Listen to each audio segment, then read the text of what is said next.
Halo Sobat Rolf Jeans. Selamat datang kembali di channel YouTube Vermaak Levi's Rolf Jeans. Di video kali ini Rolf Jeans akan sare cerita asal-usul celana jeans merek Levi's. Tonton videonya sampai selesai supaya bisa tahu sejarahnya.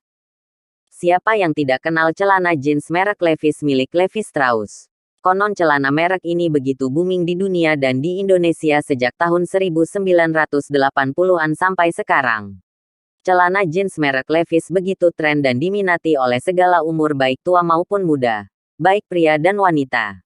Selain berbahan nyaman dengan model kekinian, celana Levi's juga dikenal karena kualitasnya yang selalu baik dari tahun ke tahun. Saking terkenalnya sehingga celana ini memiliki penggemar fanatik yang rela membelinya meskipun dibanderol dengan harga yang tidak murah. Jika menengok ke belakang, sejarah celana Levi's ini amatlah panjang. Sejarah tersebut tidak terlepas dari nama Levi Strauss sang penemu. Tanpa sosok Strauss yang bertangan dingin, mustahil kita bisa mengenal produk Levi's seperti sekarang ini. Di bawah ini akan kita bahas secara singkat tentang biografi Levi Strauss dan sejarah tentang celana Levi's yang fenomenal. Biografi Levi Strauss. Levi Strauss adalah seorang pengusaha Amerika kelahiran Jerman yang mendirikan perusahaan pertama yang memproduksi celana jeans biru. Perusahaannya, Levi Strauss & Co., dimulai pada tahun 1853 di San Francisco, California. Pada usia 18, Strauss, ibu, dan dua saudara perempuannya berlayar ke Amerika Serikat untuk bergabung dengan saudaranya Jonas dan Louis, yang telah memulai bisnis grosir barang-barang kering di New York City dengan nama perusahaan J. Strauss Brothers & Co. Keluarganya kemudian memutuskan untuk membuka cabang di area West Coast untuk bisnis barang-barang kering. Levi dipilih untuk mewakili keluarga di sana dan setelah menjadi warga negara Amerika pada bulan Januari tahun 1853, ia kemudian mendapatkan kapal uap untuk bisnisnya di San Francisco pada awal bulan Maret tahun 1853. Strauss membuka bisnis barang kering grosirnya sebagai bagian dari Levi Strauss & Co., mengimpor barang-barang kering seperti pakaian, tempat tidur, sisir, dompet, sapu tangan kiriman dari saudara-saudaranya di New York. Levi Strauss menjual barang ke toko-toko umum kecil dan tempat-tempat dagang khusus pria dari California hingga ke area barat. Sekitar tahun 1856 Franny, adik Levi, bersama suaminya David Stern dan bayi mereka Jacob pindah dari New York ke San Francisco untuk bergabung dalam bisnis Levi. Levi Strauss meninggal pada tanggal 26 September tahun 1902, di San Francisco pada usia 73. Ia tidak pernah menikah, sehingga ia meninggalkan bisnis untuk 4 keponakannya. Ia juga meninggalkan warisan ke sejumlah badan amal seperti Pacific Hebrew Orphan Asylum dan Roman Catholic Orphan Asylum. Keuntungan Levi diperkirakan sekitar $6 juta, yaitu sekitar $158 juta pada tahun 2012. Perjalanan Levi Strauss dan Levi's. Levi Strauss & Co. adalah perusahaan pakaian Amerika terkenal di seluruh dunia untuk Levi-nya merek jeans denim. Perusahaan Levi's berdiri pada tahun 1853, saat Levi Strauss seorang imigran datang dari Buttenheim, Bavaria ke San Francisco, California untuk membuka cabang bisnis di New York. Tiba di California selama masa Gold Rush, Levi memulai bisnis manufaktur celana kerja yang kuat untuk dipakai para penambang emas. Kemudian pada tahun 1873, Strauss dan seorang penjahit bernama Jacob W. Davis mengeluarkan paten untuk celana denim yang diperkuat dengan paku keling tembaga di bagian kantong dan beberapa titik lainnya. Pada tahun 1973, Levi Strauss dan Jacob Davis, pendiri Levi's, mematenkan rivet yang ditanamkan pada celana. Inilah cikal bakal dari jeans biru dan 50. Saat itu, celananya hanya memiliki satu kantong di bagian belakang dengan jahitan logo arc ciri khas Levi's.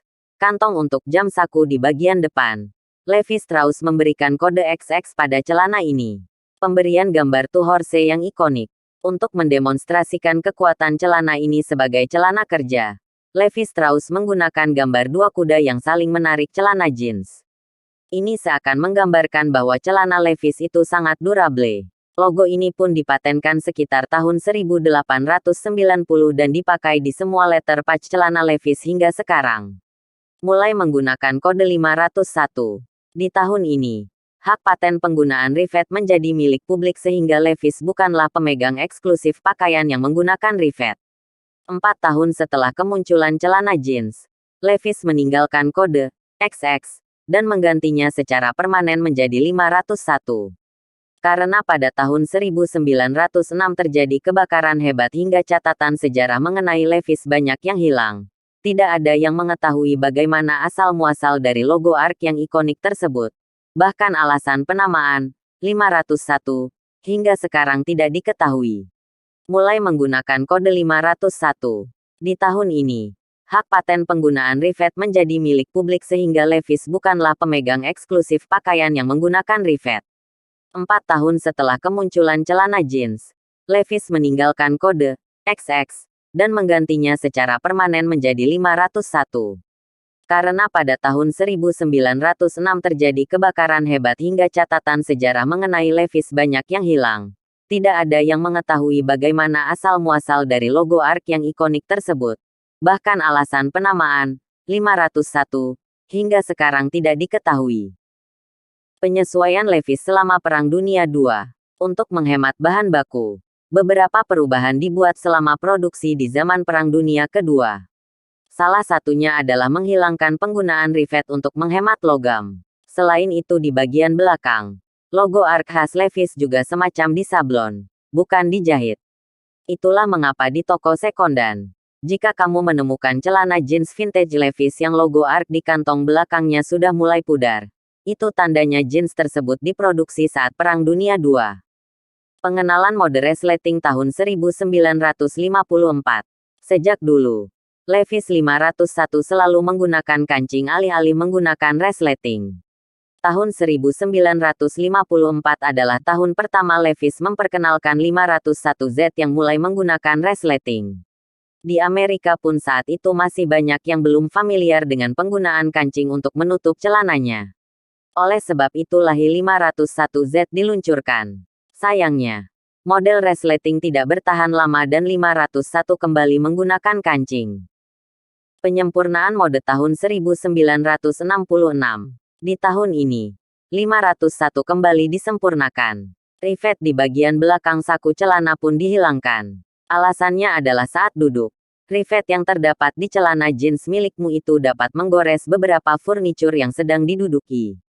Nah, penyempurnaan pada celana model tahun 1966 inilah yang menjadi standar Levi's 501 yang sekarang serta beberapa celana jeans lainnya. Seiring berjalan waktu, biasanya celana jeans pasti akan mengalami pelapukan yang membuatnya mudah sobek di beberapa tempat.